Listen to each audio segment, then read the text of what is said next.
nie je blázon. Gaston, povedz mu.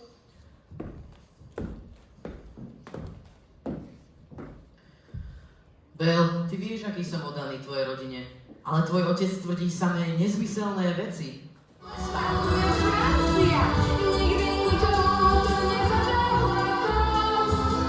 Tu je skvelý kuchár, čaká v tieni, buď náš host, buď náš host, buď krásivá. Záhody sa odído nám zas porozprávať čas.